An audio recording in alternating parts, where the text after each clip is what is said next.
Hello students, welcome back. आज हम class 10 क्षितिज भाग 2 चैप्टर नंबर 2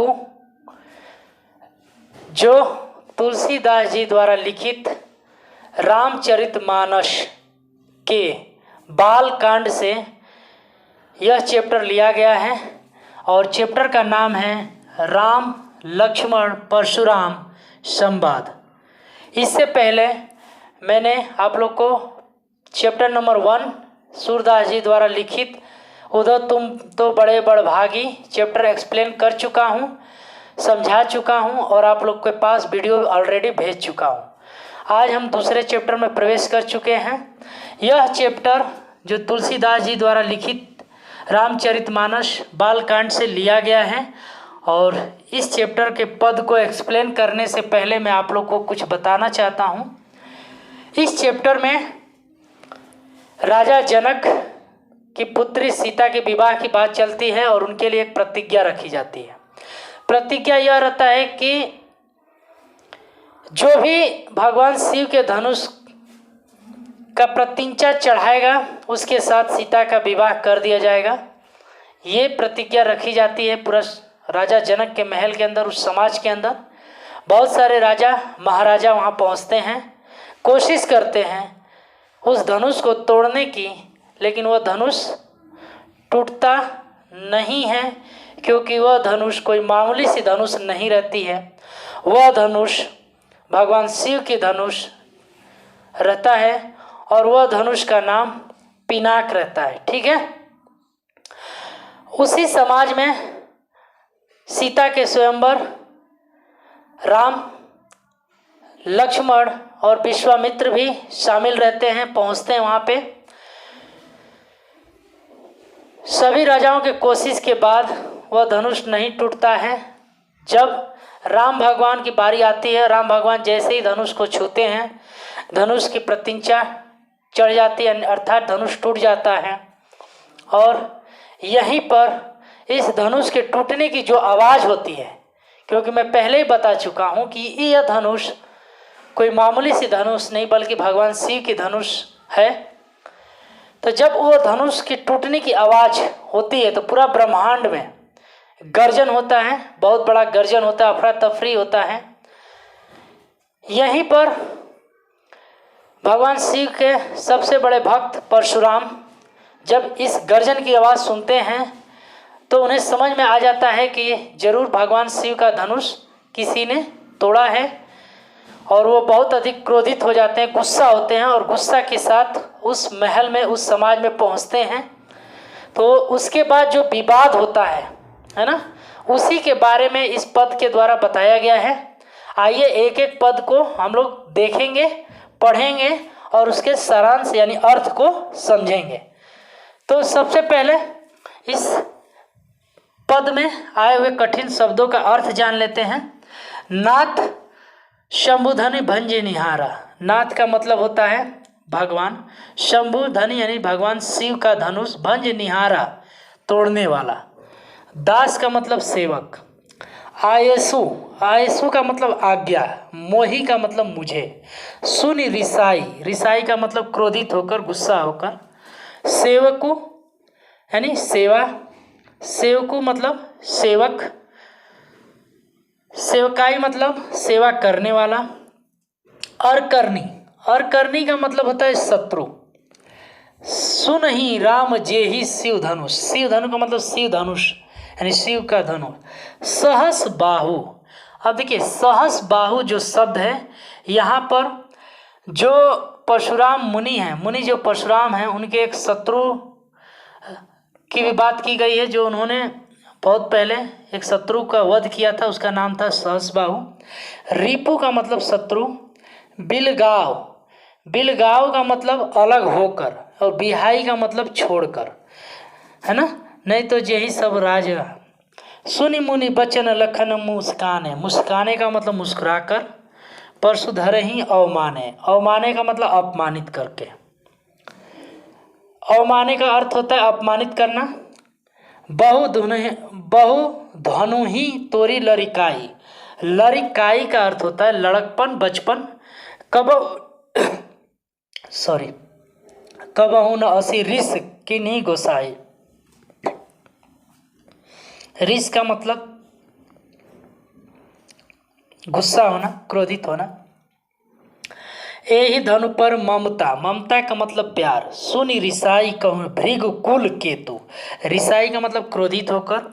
भृगुकुल का अर्थ होता है, यहाँ पे परशुराम के लिए ही शब्द यूज किया गया, और गोसाई भी शब्द परशुराम के लिए ही शब्द यूज किया गया है। अर्थात कह सकते हैं कि परशुराम का एक तरह से नाम है।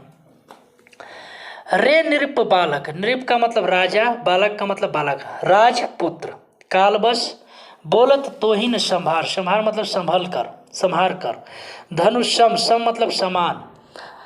त्रिपुरारी धनु, त्रिपुरारी धनु का मतलब भगवान शिव का धनुष। विदित सकल संसार, सकल मतलब समान, उसके समान बोलते हैं ना सकल, संसार का मतलब दुनिया। अब आइए इस पद का अर्थ यानी सारांश के बारे में जानते हैं। लिखा गया है तुलसीदास जी के द्वारा, नाथ संबुध।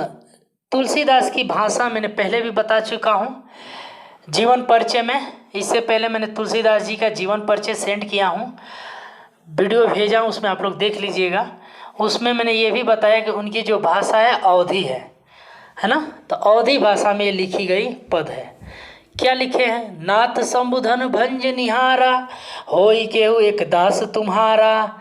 यानी जब क्रोधित होकर उस महल में प्रवेश करते हैं कौन? परशुराम, तो उनको गुस्सा, उनके गुस्सा को देखते हुए, है ना, उनको क्रोधित आते हुए देखते हुए उनको राम भगवान क्या कह रहे हैं?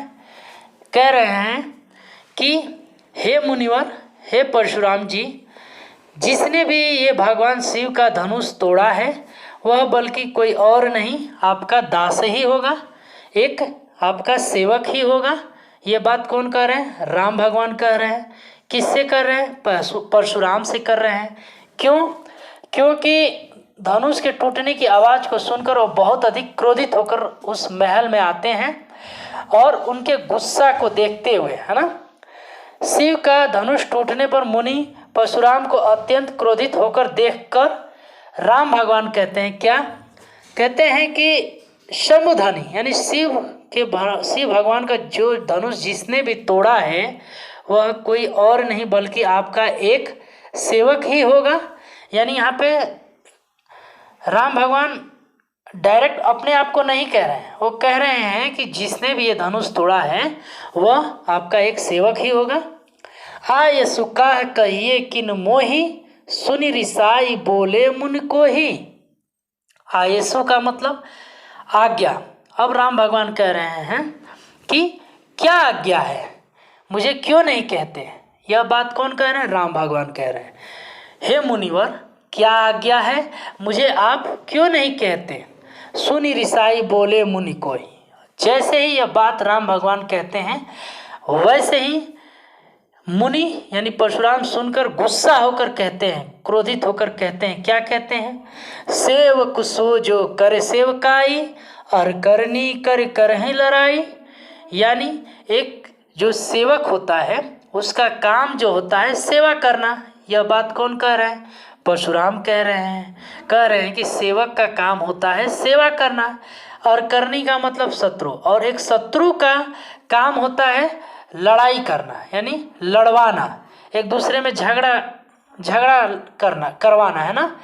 तो यहाँ पे सीधे सीधे ऋषि जो मुनि परशुराम हैं कह रहे हैं कि सेवक वह होता है जो सेवा करने वाला होता है, अर्थात सेवक का काम है सेवा करना, है ना, और शत्रु का काम है लड़ाई करना या लड़ाई करवाना।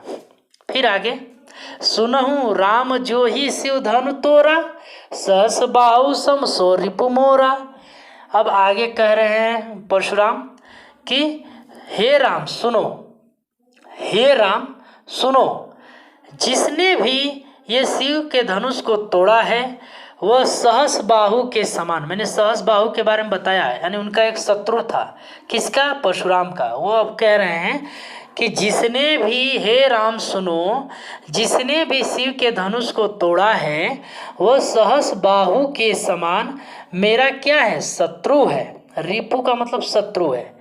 जिसने भी, हे राम सुनो, जिसने भी भगवान शिव के धनुष को तोड़ा है वह सहस बाहु के समान मेरा शत्रु है ना।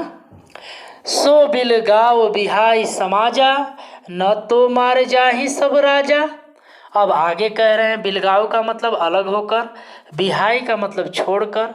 अब आगे कह रहे हैं मुनिवर यानी परशुराम कह रहे हैं कि वह इस समाज से छोड़कर, इस समाज को छोड़कर अलग हो जाए, है ना। इस समाज से छोड़कर वह अलग हो जाए, नहीं तो सभी राजा के साथ वो भी क्या किए जाएंगे, मारा जाएगा। यह बात कौन बोल रहे हैं, परशुराम कह रहे हैं कि जिसने भी भगवान शिव के धनुष को तोड़ा है वह इस समाज से जल्दी से अलग होकर, छोड़कर अलग हो जाए, नहीं तो सभी राजा को मैं क्या करूँगा, मार दूंगा। यानी सभी राजा को एक साथ, राजा को मैं मार दूंगा। मुनि सुनि मुनि बचन लखन मुसिकाने, बोले परशुधरी अवमाने। अब देखिए, अब यहाँ पे बात, अब थोड़ा सा, यहाँ तक तो राम और परशुराम के बीच में बहस हो रही थी, बातें हो रही थी, लेकिन वहीं पर राम के साथ लक्ष्मण भी रहते हैं, बगल में लक्ष्मण खड़े रहते हैं। और वो जैसे ही सुनते हैं कि सभी राजा को मारने की बात कर रहे हैं तो लक्ष्मण जो रहते हैं बड़े जिद्दी रहते हैं, है ना।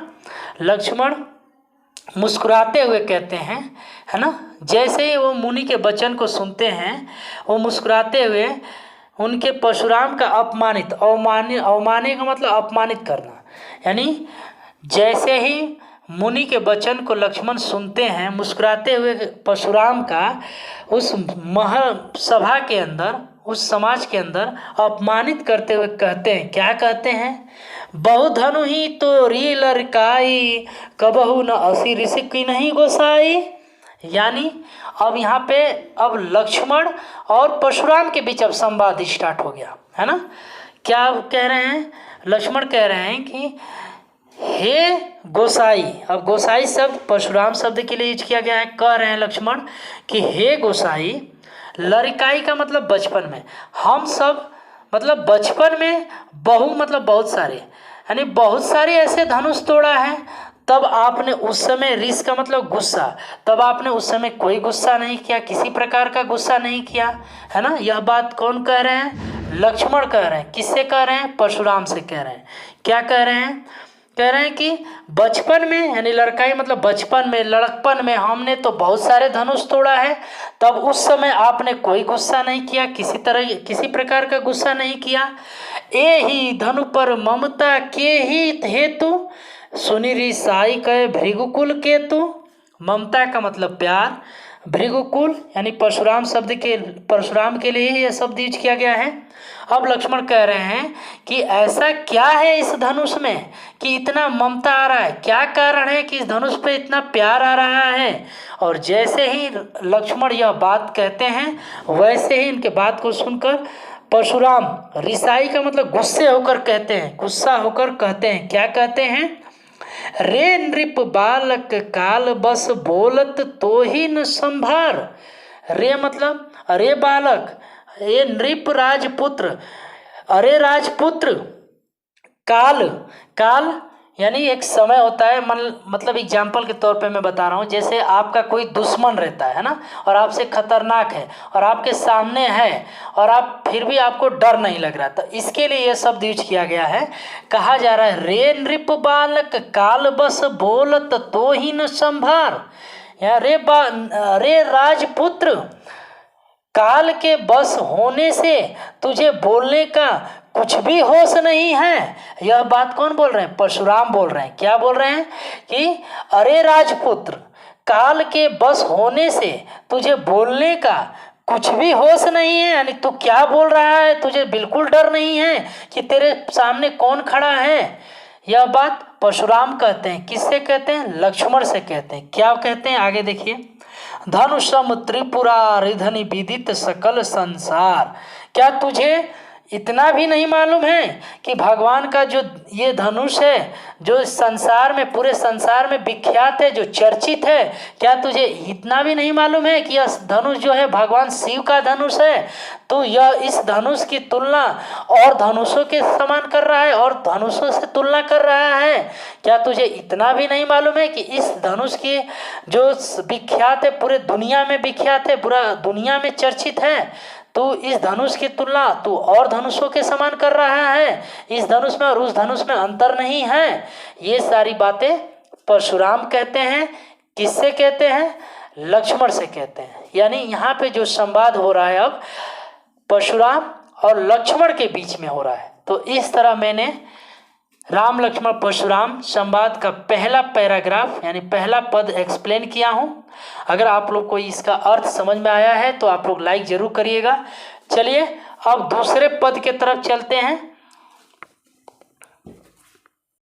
तो दूसरा पद है कि लखन कहाँ हंसी हमरे जाना, सुनहु देव सब धनुष समाना। अब देखिए, जैसे मान लीजिए कोई गुस्सा में रहता है, आप उससे बहस करते हैं और एक होता है ना कि हम चिढ़ाते हैं, तो ठीक उसी तरह यहाँ पे परशुराम और लक्ष्मण के बीच जो संवाद होता है, लक्ष्मण जैसे ही बोलते हैं कि हमने तो बचपन में बहुत सारे ऐसे धनुष तोड़े हैं, तब आपने उस समय गुस्सा नहीं किया।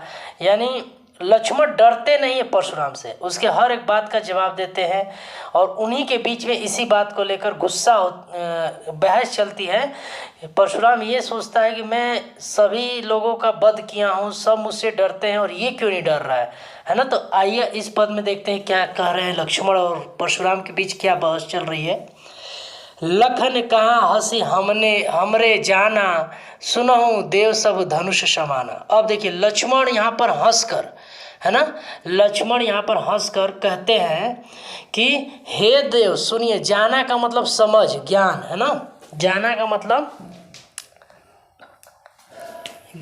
मतलब ज्ञान या समझ। कह रहे हैं कि हे देव सुनिए, हमारे नज़र में तो सब धनुष एक समान है। यानी सारे धनुष एक समान है ना। हमारे ज्ञान में, हमारे समझ में सारे धनुष एक समान है। ये बात कौन कह रहे हैं? लक्ष्मण कह रहे हैं। किससे कह रहे हैं? परशुराम से कह रहे हैं। फिर आगे है, का क्षति लाभु जून धनु तोरे, देखा राम नयन के भोरे। अब देखिए लाभु का मतलब लाभु, क्षति का मतलब नुकसान, और जून का मतलब होता है पुराना, नयन का मतलब आँख होता है ना। अब देखिए नयन का मतलब आँख यानी नज़र।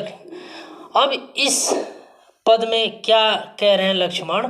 कह रहे हैं कि पुराने धनुष को तोड़ने में क्या हानि लाभ, है ना। लक्ष्मण कह रहे हैं कि हमारे समझ में, हंसकर बोल रहे हैं, परशुराम के सामने हंसकर बोल रहे हैं, कह रहे हैं कि हमारे समझ में, हमारे ज्ञान में तो सारे धनुष एक समान है ना। हमने कोई उसमें मतभेद नहीं किया कि कौन सा धनुष क्या है, सब धनुष हमने एक समान समझा है। और इस धनुष जो टूट गया है राम जी के द्वारा, तो ये पुराने धनुष को तोड़ने में क्या हानि लाभ, यानी हमारे नज़र में देखा राम नयन के भोरे। श्री रामचंद्र जी ने तो इसे नवीन धोखे से तोड़ा है या नवीन धोखे से देखा है। यानी कहने का मतलब ये है कि लक्ष्मण कह रहे हैं कि पुराने धनुष को तोड़ने में उन्हें क्या हानि लाभ है, क्या लाभ है या क्या हानि है। श्री रामचंद्र जी के नज़र में, यानी उनके आँखों के नज़र में, नयन में, तो जो है ये धनुष नवीन धोखे के समान समझकर इन्होंने जैसे ही छुआ वैसे ही ये धनुष टूट गया, है ना। छुअत टूट रघुपति हूँ न दोषु, मुनि बिनु काज करहूँ कत रोषु। अब देखिए छुअत का मतलब छूना, रघुपति हूँ का मतलब होता है राम भगवान के लिए ये शब्द प्रयोग किया गया है ना। रघुपति राम भगवान के लिए ये शब्द प्रयोग किया गया है। और दोषु का मतलब दोष, मुनि बिनु काज करहूँ, काज का मतलब कारण, करहूँ का मतलब कर रहे हैं, है ना। रोषु का मतलब होता है गुस्सा, है ना, बोलते हैं ना रोषो, गुस्सा। अब कह रहे लक्ष्मण कि इसमें श्री रामचंद्र जी का क्या दोष है, उन्होंने तो जैसे ही धनुष छुआ वैसे ही धनुष टूट गया, इसमें श्री राम भगवान का कोई दोष नहीं है, श्री रामचंद्र जी का इसमें कोई दोष नहीं है ना। मुनि बिनु काज करें तब, हे मुनि तुम बिना कारण का, काज का मतलब कारण, तुम बिना कारण का ये क्यों गुस्सा कर रहे हो, है ना, इतना क्रोधित क्यों हो रहे हो। ये सारी बातें कौन कह रहे हैं, लक्ष्मण कह रहे हैं। किससे कह रहे हैं, परशुराम से कह रहे हैं, है ना। फिर नीचे आइए, बोले चीते परशु की ओरा, रे सठ सुनहि स्वभाव न मोरा। अब देखिए, जब आदमी गुस्सा रहता है और उसको आप बहस करेंगे तो उसका गुस्सा और अधिक क्रोधित होगा, है ना, और अधिक वो गुस्सा होगा। तो ठीक वैसे ही मैं आपको शुरू में बताया था कि लक्ष्मण जो भगवान थे थोड़ा सा जिद्दीपन थे, है ना, जिद्दी थे, और राम भगवान बिल्कुल सीधे साधे शीतलता के साथ, है ना, बिल्कुल उस अच्छे स्वभाव के, सीधे साधे स्वभाव के थे। अब देखिए क्या कह रहा है, जैसे ही लक्ष्मण ये बात कहते हैं कि इसमें रघुपति यानी श्री राम जी का इसमें क्या दोष है, उन्होंने तो जैसे ही धनुष छुआ वैसे ही धनुष टूट गया, फिर तुम मुनि किस कारण, बिना कारण का क्यों गुस्सा कर रहे हो, इसमें राम भगवान की क्या गलती है। उन्होंने तो सारे धनुष को एक समान समझा है ना, उनके नज़र में वो तो सारे धनुष पूरा नए के समान ही है, उसमें पुराने धनुष को तोड़ने से उनको क्या हानि या क्या लाभ है। ठीक है ना, अब क्लियर है। तो अब ये चौथी पंक्ति में कह रहे हैं, अब यहाँ पे परशुराम कह रहे हैं, बोले चीते परशु की ओरा। चीते का अर्थ होता है देखकर, है ना, चीते का अर्थ होता है देखकर। अब परशु का मतलब फरुषा। देखिए परशुराम जो है सॉरी, परशुराम अपने साथ एक छोटा सा फरुषा होता है ना, कुल्हाड़ी टाइप का, तो उनके पास एक छोटा सा उनका हथियार रहता था, और वो फरसा, जिसको फरसा बोलते थे, और वो अपने पास में रखते थे। उसी फरसे से अपने सहस्रबाहु नामक राक्षस का वध किया, बहुत सारे माताओं का वध किया, बहुत सारे माताओं के गर्भ में पल रहे बच्चों को मारा, बहुत सारे क्षत्रियों को मारा उसी फरसे से।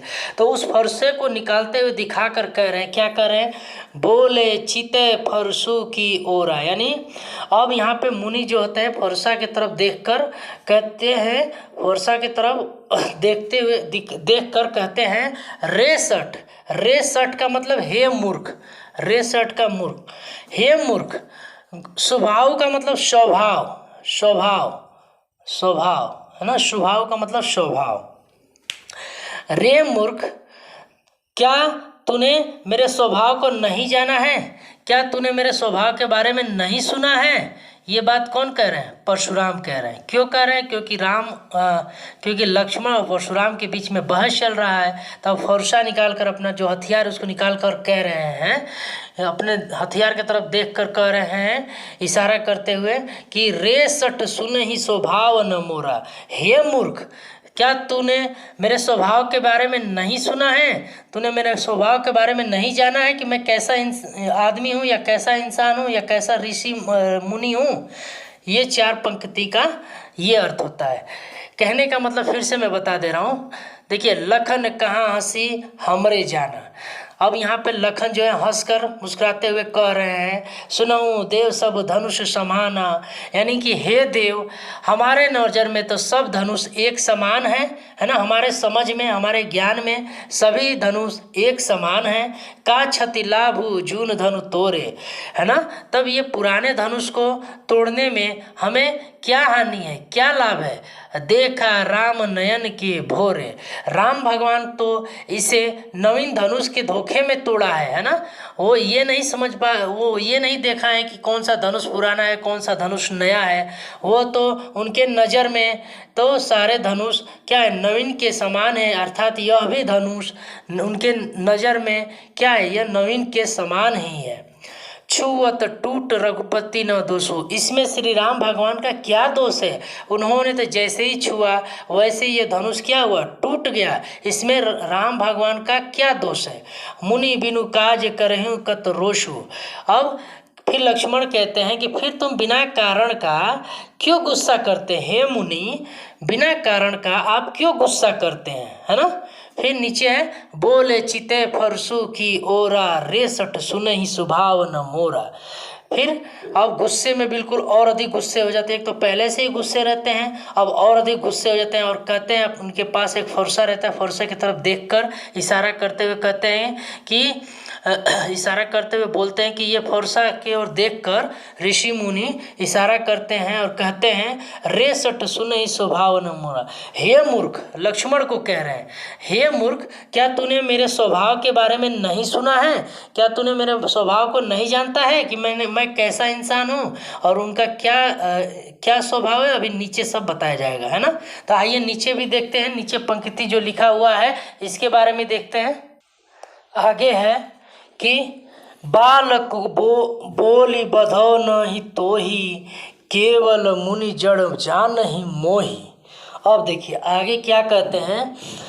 अब ऋषि मुनि कहते हैं, जो परशुराम है वो कहते हैं कि हे बालक, बधो मतलब मैं तुझे मारना, बधो शब्द होता है ना मारना, बांधना, यानी मारने के लिए शब्द यहाँ पर प्रयोग किया गया है। अब ऋषि मुनि कह रहे हैं, अपने फरसे की तरफ इशारा करते हुए कह रहे हैं कि मैं तुझे बालक समझकर नहीं मार रहा हूँ, है ना। इशारा करते हुए कह रहे हैं कि मैं तुझे बालक समझकर छोड़ दे रहा हूँ, नहीं मार रहा हूँ। क्या तू मुझे केवल मुनि जड़ जानहि मोही। जड़ का मतलब नीरा मनुष्य, यानी कमजोर टाइप के लिए शब्द होता है ना, क्या और मुनियों की तरह मुझे समझ रहा है। तो यहाँ पे ऋषि मुनि कह रहे हैं कि परशुराम कह रहे हैं लक्ष्मण से कि मैं तुझे बालक समझकर, बध मतलब मारना, है ना, बालक समझकर तुझे नहीं मार रहा हूँ। क्या तू मुझे सभी मुनियों की तरह और ऋषियों की तरह मुझे नीरा मुनि समझ रहा है? यानी और मुनि में और मेरे में अंतर नहीं है? क्या तूने मेरे स्वभाव को नहीं जाना है? क्या तुझे मेरे बारे में जानकारी नहीं है कि मैं कैसा मुनि हूँ? तो मुझे और मुनियों के समान ही नीरा मुनि समझ रहा है। ये सारी बातें कौन कहते हैं? परशुराम कहते हैं। अब आगे देखिए, बाल ब्रह्मचारी अति को ही। बाल का मतलब बालक, है ना, बोलते हैं ना बाल छोटा बचपन, बच्चे के लिए शब्द यूज किया जाता है। और ब्रह्मचारी का मतलब होता है ब्रह्मचारी। अति को ही, अति का मतलब अत्यंत, और कोही का मतलब होता है क्रोधित, गुस्सा होना। विश्व विदित क्षत्रिय कुल द्रोही। अब द्रोही का मतलब होता है दुश्मन, और विश्व विदित का मतलब अर्थ होता है पूरे विश्व में जिसके बारे में क्या हो, विख्यात हो, उसके बारे में चर्चित हो, है ना। इसका अर्थ यही होगा जिसके बारे में पूरा विश्व क्या करता हो, जानता हो। विश्व विदित का मतलब पूरे संसार में में लोग उसे जानते हो, उसका नाम चर्चित हो, इसके लिए यह शब्द प्रयोग किया गया है। तो अब कह रहे हैं परशुराम कि मैं बाल ब्रह्मचारी और अत्यंत क्रोधी हूँ। ये कौन कह रहे हैं? परशुराम कह रहे हैं। किससे कह रहे हैं? लक्ष्मण से कह रहे हैं कि मैं बाल ब्रह्मचारी और अत्यंत क्रोधी हूँ। फिर आगे लिखते हैं कि क्षत्रिय कुल, क्षत्रिय एक जाति होती है ना, तो जो राम और लक्ष्मण जो थे ये लोग भी क्षत्रिय जाति में आते थे। तो यहाँ पे कह रहे हैं कि मैं क्षत्रिय कुल के शत्रु के समान, है ना, पूरा विश्व में क्या हूँ, विख्यात हूँ, पूरा चर्चित हूँ। ये बात कौन कह रहे हैं? परशुराम कह रहे हैं कि मैं बाल ब्रह्मचारी और अत्यंत क्रोधी हूँ और मैं क्षत्रिय कुल के शत्रु के रूप में पूरा संसार में चर्चित हूँ, पूरा संसार में विख्यात हूँ। पूरा संसार मुझे जानता है कि मैं क्षत्रिय कुल का क्या हूँ, शत्रु हूँ, दुश्मन हूँ। ये बात कह रहे हैं कौन? परशुराम कह रहे हैं। आगे, भुज बल भूमि भूप बिनु कि नहीं विपुल बार महिदेवन्य दिनहि। अब देखिए, भुजु बल का मतलब भुज बल से, अपने बाहों के बल से, भुजाओं के बल से। भूमि का मतलब भूमि धरती, भूप मतलब राजा, है ना, किन्हीं मतलब कई बार, है ना, विपुल यानी बहुत, बार का मतलब बार, महिदेवन का अर्थ होता है ब्राह्मण, और दिनहि का मतलब देया है। अब कह रहे हैं परशुराम कि मैंने अपने इन्हीं भुज यानी भुजाओं के बल से बहुत सारे राजाओं के धरती को, जो भूमि है उसको क्या किया है, रहित किया है, अपने बस में किया है। अर्थात बहुत सारे राजाओं से उनका धरती छीनकर, उनका जमीन लेकर मैंने क्या किया है, ब्राह्मणों को कई बार, महिदेव का अर्थ होता है ब्राह्मणों को, कई बार ब्राह्मणों को मैंने दान में दे दिया है। ये व्याख्या, अपने बारे में व्याख्या दे रहे हैं ना, अपने बारे में बता रहे हैं। जैसे होता है ना कि जब किसी इंसान के अंदर लड़ाई होती है तो नहीं कहता है कि मेरी तो यहाँ पे पहचान है, मैं इससे ये करवा दूंगा, मैं तुम्हारा ये करवा दूंगा, है ना, धमकी देता है। उसी तरह परशुराम भी यहाँ पे लक्ष्मण जी को धमकी देते हुए कह रहे हैं कि मैं बाल ब्रह्मचारी हूँ और अत्यंत क्रोधी हूँ, मैं क्षत्रिय कुल का क्या हूँ, दुश्मन के रूप में यानी शत्रु के रूप में पूरा संसार में विख्यात हूँ। पूरा संसार में मैं क्या हूँ, मेरा संसार पूरा जानता है कि मैं क्षत्रिय कुल के शत्रु के रूप में क्या हूँ, विख्यात हूँ, चर्चित हूँ।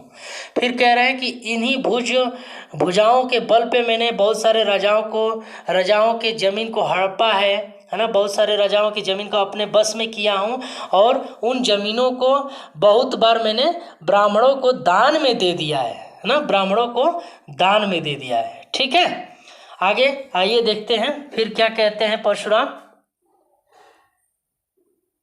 आगे पंक्ति है, सहस बाहु भुज छेद निहारा फरसु बिलोकु महिप कुमारा।